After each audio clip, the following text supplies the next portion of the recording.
স্ত্রীর বিবাহ বহির্ভূত সম্পর্কে আপত্তি তুলেছিলেন, সেজন্য সবার সামনে খেতে হয়েছে শাশুড়ির চর। সেই অপমানে আত্মঘাতী যুবক। পরিবারের এই অভিযোগকে কেন্দ্র করে চাঞ্চল্য রিজেন্ট পার্ক এলাকার দক্ষিণ আনন্দপল্লীতে। মৃতের নাম পিন্টু মালিক। মঙ্গলবার সকালে নিজের ঘরে উদ্ধার হয় ঝুলন্ত দেহ। ময়নাতদন্তের প্রাথমিক রিপোর্টে উল্লেখ, আত্মঘাতী হয়েছেন বছর 25-এর ওই যুবক। পরিবার সূত্রে খবর, বছর কয়েক আগে বিয়ে হয় পিন্টুর, কিন্তু বিয়ের কিছুদিন পর থেকে স্ত্রী ও শ্বশুরবাড়ির সঙ্গে তার সম্পর্ক খারাপ হয়। 8 মাসের শিশু পুত্রকে নিয়ে বাপের বাড়িতে চলে যান স্ত্রী মায়া।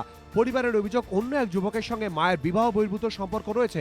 সোমবার সন্ধ্যায় ছেলেকে দেখতে গিয়ে তার প্রতিবাদ করেন পিন্টু, কিন্তু অপমান করে তাকে বের করে দেওয়া হয় বলে অভিযোগ। মনা আর বিশ্বজিৎ মণ্ডল, ওরা দুজন কথা বলতো ফোনে প্রত্যেকটা দিন।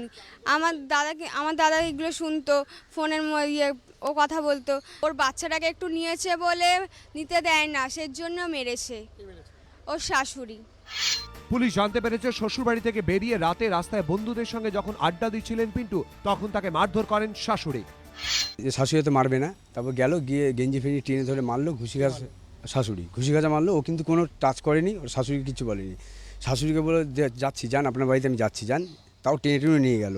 ওর যেন ছেলেটা শাস্তি হয়, তোই না বললে মানে খুব বাড়াবাড়ি করছে অনেক দিন ধরে, প্রচুর। আমরা ওরা দুজনকে সাহায্য, মা ছেলে আর ওই মেয়েটা।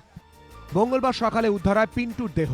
শাশুড়ি সুচিত্রা সর্দার ও যে যুবকের সঙ্গে মায়ার বিবাহ বহির্ভূত সম্পর্ক ছিল বলে অভিযোগ, তার বিরুদ্ধে রিজেন্ট পার্ক থানায় আত্মহত্যায় প্ররোচনার অভিযোগ দায়ের করে মৃতের পরিবার।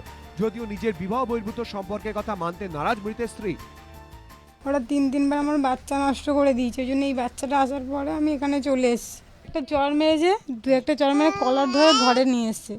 বউ এখানে নিয়ে বসে বউ বাচ্চাকে নিয়ে যা, নাহলে সই করে দিলে সই করে দে, নাহলে নিয়ে যা, এক্ষুনি নিয়ে ছেড়ে দেওয়ার। বুধবার বিকেলে জিজ্ঞাসাবাদের জন্য শাশুড়িকে আটক করে রিজেন্ট পার্ক থানার পুলিশ। হিন্দোল দেও, আবির দত্ত, এবিপি আনন্দ, কলকাতা।